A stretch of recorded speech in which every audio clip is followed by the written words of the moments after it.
The other features will allow you to add interactive elements such as video or sound, SWS files, and 3D files.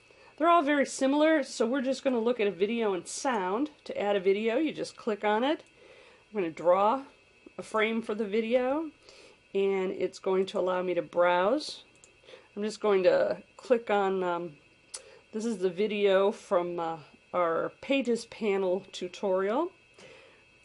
When we click on Show Advanced Options, you can play with this a little yourself, but you can see that it asks you, or it allows you to define when you want the video to begin to play, when it's clicked on, or when the page is open, or when the page is visible, when you want the video to be disabled, when you click on it and say stop, when the page with that video screen is closed, or when the page is no longer visible. And do you want it to play back on the page where you've drawn the square, or in a floating window? I'm going to start with it on the page. You can also change the appearance, and the bottom part, poster image, that means what do you want it to show in the square before somebody plays it. I'm not going to, if I said create poster from file, I could click there and then I could browse to an image. I haven't created an image, so I'm not going to do that. So we're going to say OK. And here's my video box. Let me click on it and you can see how it works. Hi folks, Sandy Hovetter here of Data Designs Publishing. The intro, very similar to the intro that you listened to for this video. That's the intro for the Pages panel video.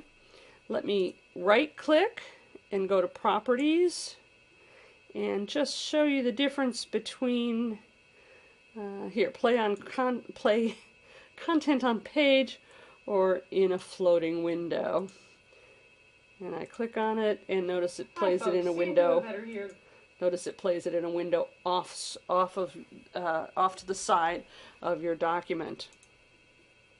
I'm going to come over here and select Objects so that I can go to Properties again. Before I actually click on Properties, notice that this does provide some capability to align your interactive object with other things. I'll let you play with that on your own. There are two other dialog boxes within the Edit Video dialog box. One is for controls, allows you to play with the way the video will be controlled, and then there is a video screen if you wanted to move around within the video. But we're not going to look at that today. I just want to introduce you to the capabilities. I'm going to cancel this. I am going to close this to clean up our screen a little bit. Now let's add sound. I click on the Add Sound button and we'll put it down here. I'm going to create a square, and then again, just as when we added video, it says go find the file. So here is a song. I can click on the Show Advanced Options, and they are very similar to the options that you had in the Add Video screens. Again, do you want the content to play when the button is clicked, or when the page is opened? We'll play with that in a minute. I'm going to leave it on Content as clicked right now. I'm going to leave that all as is and show you. I can click on this.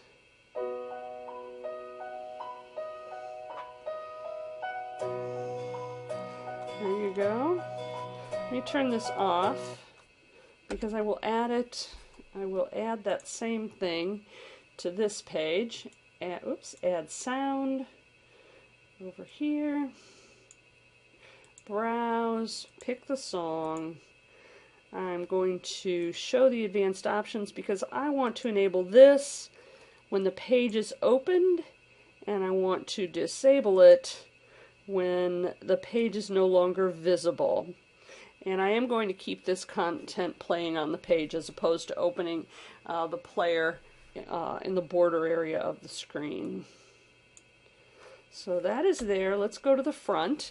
Now when I turn down when I turn to that page, the video should have started playing. It didn't. Let's look at it. Page containing the content is open. Might be because this is a double page spread. Let's go to a single page spread. There you go. So that page was open.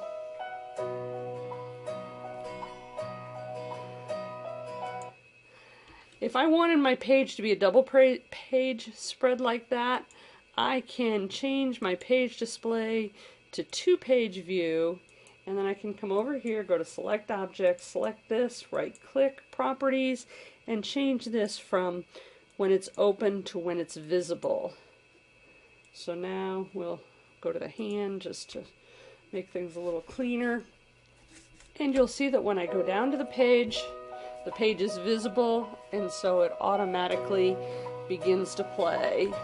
If I wanted to quit playing, I could click on the stop, or it automatically quits when I go to another page.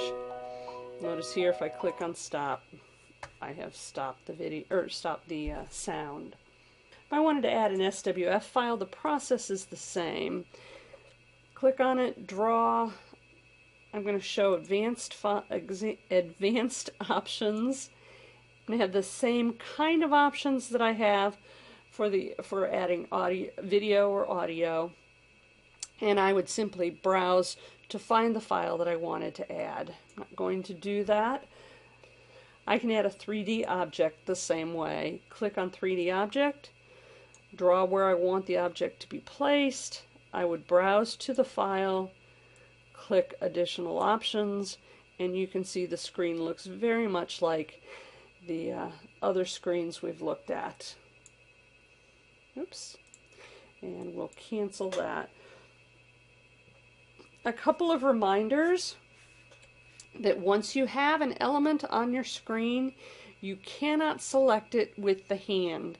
You have to come over to your Interactive Objects menu and click Select Object. And then you can click and delete, or click and right-click and go to Properties and change anything you want, any property you want for that selected object.